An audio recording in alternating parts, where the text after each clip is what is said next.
George Bruno with the 21 Report, the European edition. We are in Warsaw, Poland, and I'm talking with Richard Grannon. Welcome. Thank you, sir. Thank you very much. Absolutely. Wow, what a talk. I was in there taking notes, and I got some of those notes here. We're going to talk about those things.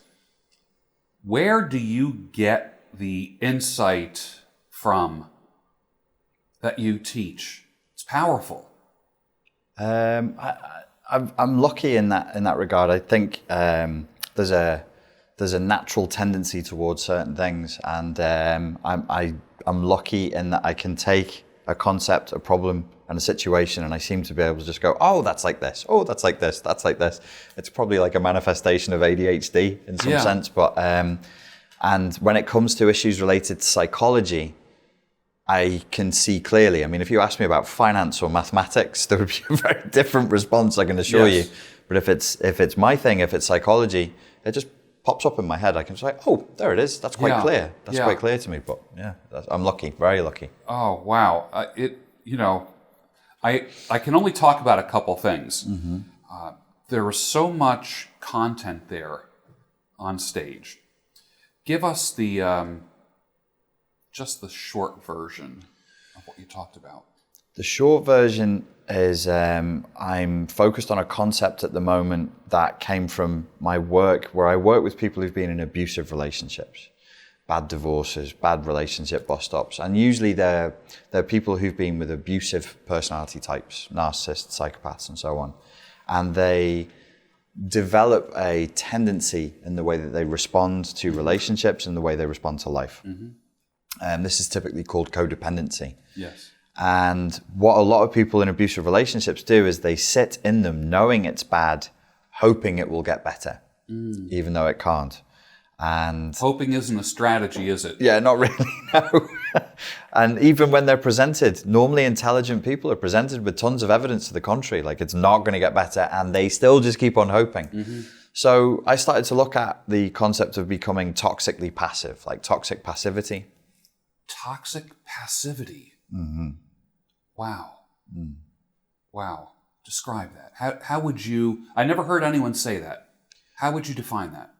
I would define it by inviting people to look first at how we're living now. I mean, that where our culture, so-called culture, is up to now. It is the embodiment of a toxic kind of passivity. We're watching ourselves and we're watching life slip by, and literally, not figuratively, we watch it on phones. We watch ourselves on social media. It's not affecting us as much, but I think for younger people coming up who are digital natives, they're born with a smartphone in their hand. My personal theory is it's actually splitting the ego. So the very fundamentals of the human personality is now splitting. So there's the real me, and then there's the online me. Wow. So we would think, well, the online you is not as important. The online you is the real important one. You know, I saw a cartoon. I don't know if it was like Bizarro World or one of these interesting, funny cartoons, and it showed like if the Titanic sank today and had all the survivors, you know, like in their little life vests floating in the water, holding up cameras, watching the Titanic sink. Yeah. Like live casting it to their Instagram. Oh my God, hashtag lol, can't believe this is happening, freezing to death, hashtag hypothermia. Yeah. Yeah, they would. I'm 100% sure that there would be many people who would do it. And that's the first instinct. Yes. It's worse the younger you are because of neuroplasticity, you're more open to it, but we're susceptible to using the technology. I don't think it'll split our egos the way it does for them. But the technology is so well crafted to make you that way. It's such a brilliant conditioning tool. Yes. Built by the world's experts. It's had billions of dollars thrown into it just to get people to that state that, you know, we're all susceptible to it. But that's toxic passivity. I'm no longer in the driving seat of my life. I'm watching it happen. Problem comes up with women, with men, with finance, with life, whatever. We process in this toxically passive way, and we pretend that we're not in the driving seat, that it's not. It's like a story that we're watching rather than living firsthand. And that's really sad. People have lost the ability to live firsthand.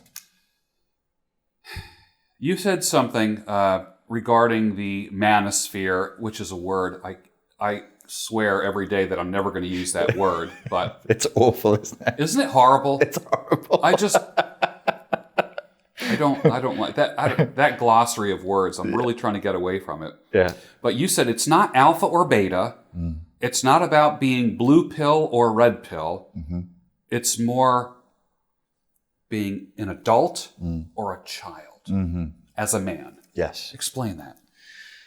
I think because it's called the Manosphere, so that's like in response to the Womanosphere, I suppose, and it's a reaction, it's a response to an ideology that has been putting women first, irresponsibly, unfairly, and in a totally unjustified way. So it's a response to that. So naturally, it creates a dichotomy. We live in an era of just rampant with dichotomies, but it's a false dichotomy. Yes. It's not man versus women. It's not black versus white or left versus right. All of this is garbage. It's a total distraction. Really, the challenge that we face as human beings is child versus adult. The social media, the culture we live in, it wants to keep us infantilized consumers obsessed with the material world, so that we keep buying products and they can keep harvesting taxes. Because love is free. And the best things in life really are free. Being intimate with somebody, loving somebody, they can't tax that. So in a very real sense, love is the enemy of the agenda. It's 100% the enemy. Because if you're with a beautiful girl and you're spending time with her and you feel good and you're fulfilled, you don't need to buy all the stuff that I want you to buy. You don't need to pay me taxes. You can just be. Yes. You can just be, and you can just be content. And that sucks for me. So I need to stop that. Yeah. Yeah. That makes, they want to keep us consuming and not producing or creating. Right. 100%. You did touch on that, being just a consume. Yes. What was the movie with Roddy Piper? They live, yeah. And one of the signs, when you put on those glasses, you would see a sign that would say consume. Yes, yeah.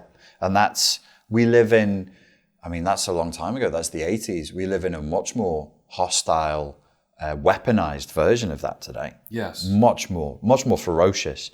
And it's consumerist, materialistic, it's individualistic, it's hyper-competitive.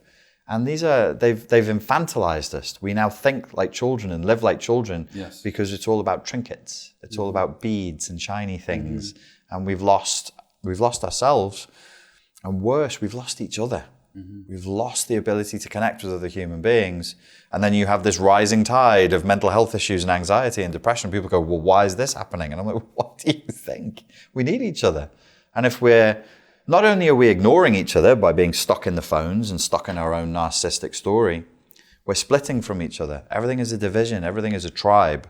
You're in that group. I'm in this group. So when you said you didn't like the name, the Manosphere, one of the things that I want to make sure happens, because it's growing, it's developing, it's maturing, and I think the 21 Convention is a good example of a maturing open source system. Yeah. It's philosophically very grounded, is that we don't feed into that false dichotomy. It's not about men versus women. It's for men in a space for them to move forward, to grow and develop. And where we see a problem or a fight that needs to be fought, this is how we're doing it. So it's not men versus women. It's infantilized consumer versus responsible adult.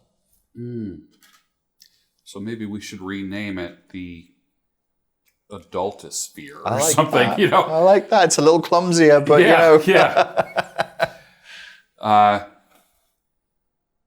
Here's a statement from your talk. We have never loathed ourselves more.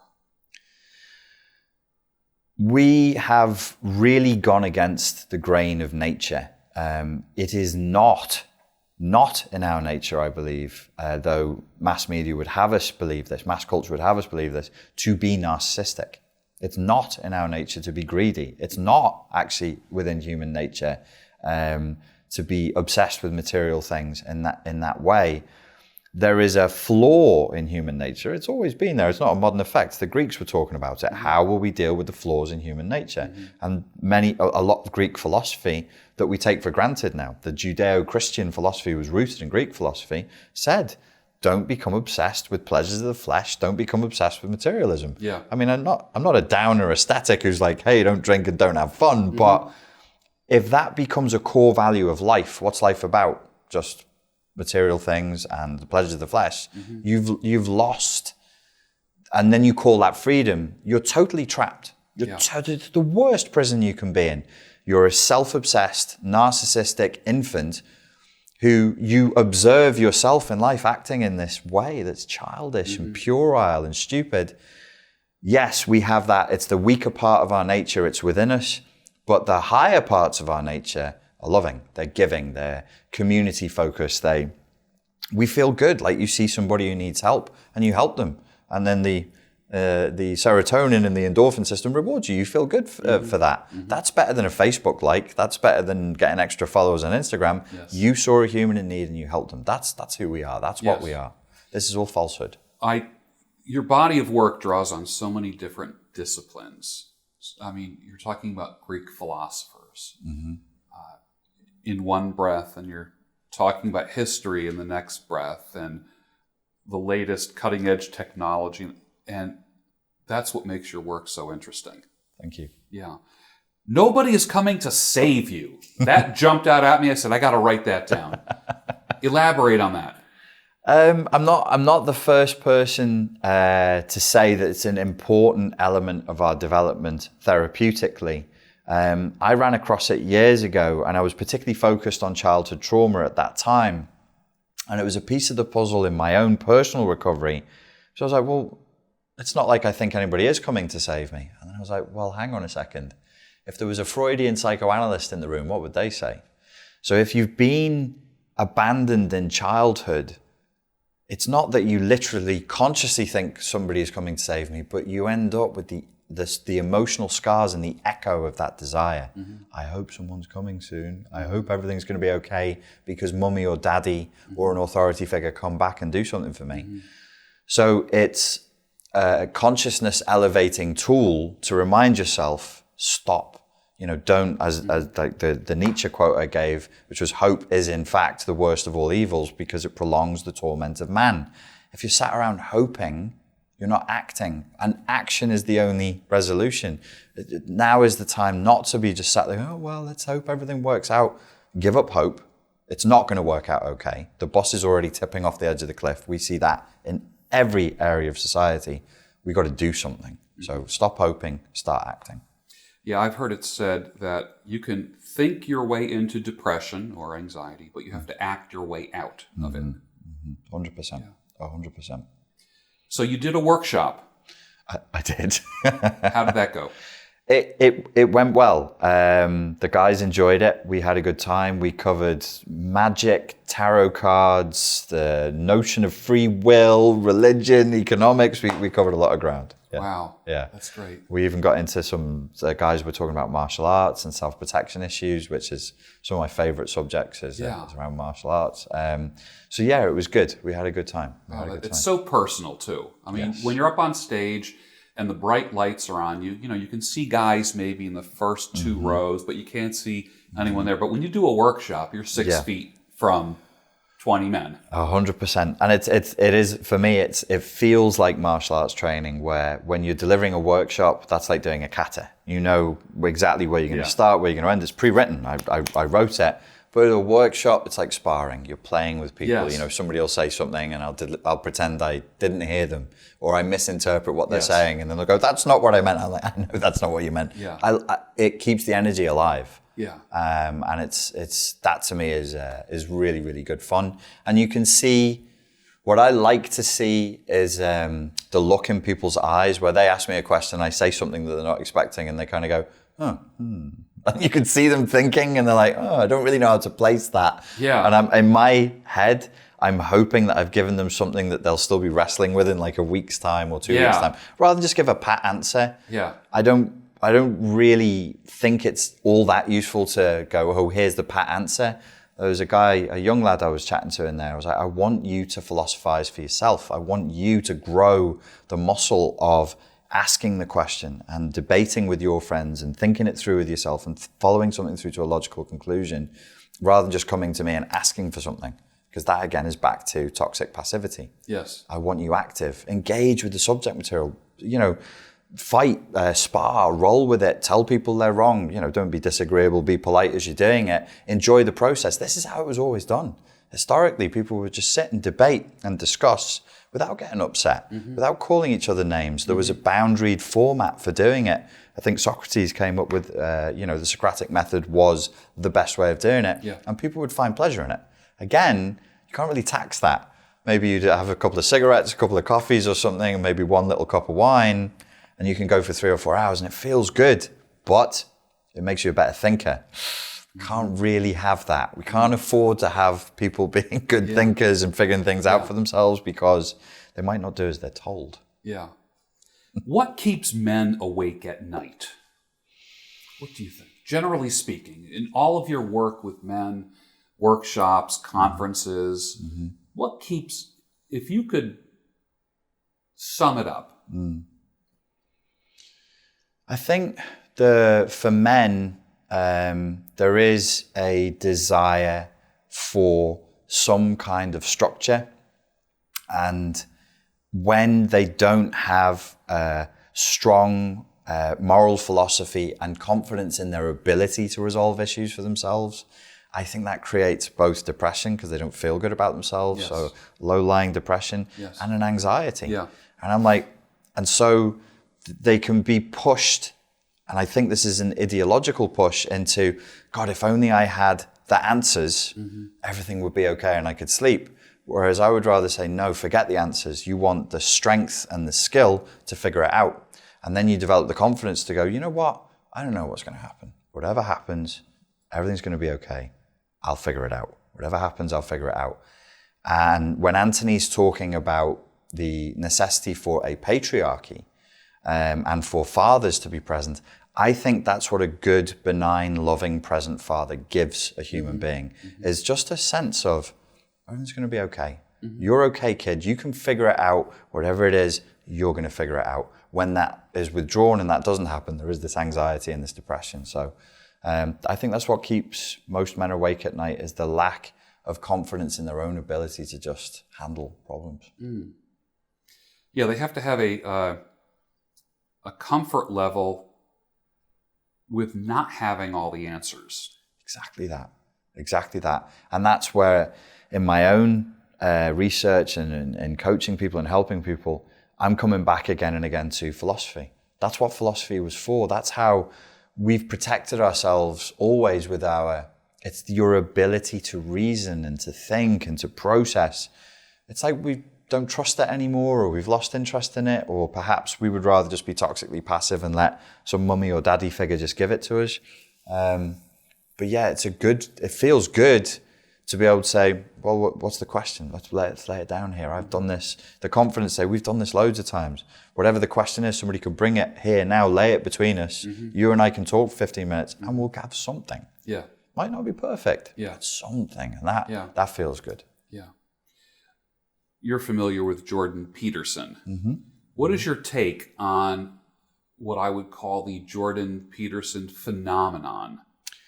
I would say the phenomenon and the stellar rise is a response to toxic passivity, because he offers something else. He offers, he actually talks in terms openly of a moral philosophy, and I think he's also encouraging people to have a philosophy of competition. So there's an appeal in that. And people say, oh, it's just young men online. It isn't. I've spoken to people in the real world. There's many, many women who are, they're not young. They're not university age college students who absolutely love him. So I think somebody's come along and seen that there's a deficiency and gone, no, okay, here's actually something that we can do. So the Jordan, I understand the phenomena of how popular he's become from that point of view. And, you know, as a psychologist, I think he's hugely insightful. But when he drifts into other topics, I'm like, I'm not sure you're qualified to talk about that, Mr. Peterson. Not taking anything away from the guy. Yeah, absolutely. You are an absolutely important voice in this men's community movement. You are so needed. Thank you. And watching you on stage, as you're walking back and forth on stage, and I'm watching all the heads. I'm sitting way in the back, and I'm watching everyone not taking their eyes off of you. Right. You have their undivided attention. Your voice is super important. Thank you. Absolutely. Thank you very much. How can our watchers find you? How can they explore more of what you do? I think the best way is to just go straight to YouTube. There's a Spartan Life Coach YouTube channel. There are other places where I am, but I think in order for people to know whether they're going to like my style, the particular flavor that I come with, that would be the best way to go. And there's like thousands of hours of content on the channel. So they're more than welcome to go and have a look at that. It's been magnificent, and it's great to get to know you. Thank you very much, sir. Cheers. Absolutely.